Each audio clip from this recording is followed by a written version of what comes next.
Today we're going to make the Drunkard path quilt block. This is a finished quilt block. The Drunkard path is generally a quarter of a circle and the outside edge. Generally you either cut a pattern or buy templates like these that add the seam allowance. See how they don't fit right now? Here's the two pieces cut out. You can see that this will just fit right in there with the seam allowance. When we take a quarter of an inch off each side, they fit perfectly like that.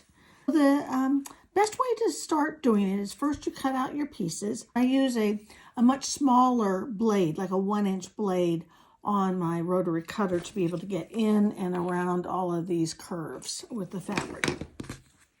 What I like to do is I press both pieces in half.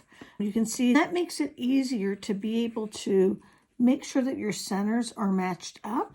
I go ahead and I pin it right there, matching the centers. And you're thinking, how is this going to fit? You have to scooch this around and you want to line up that edge like that. You're going to take another pin and pin right there, lining that edge up. And then you're going to flip it over and take another pin and line this edge up. This isn't like a first block that you want to do because it's got these curved edges. Now you can see, gosh, how is that all going to fit?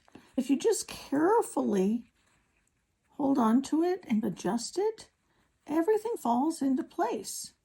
And I'll add one more pin in here in the middle of each of these.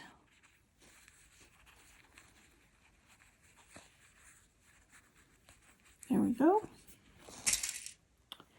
And now we're ready to sew it.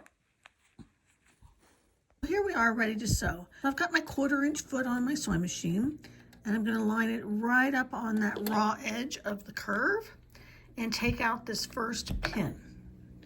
You just want to take it slow and gentle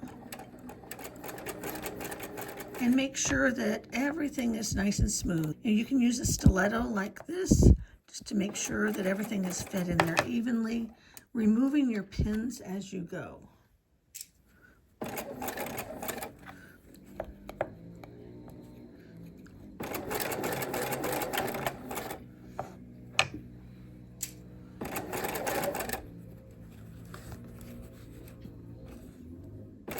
That can all be pressed out. That's just where we had pinned. So there it is, all nice and done, ready to be pressed.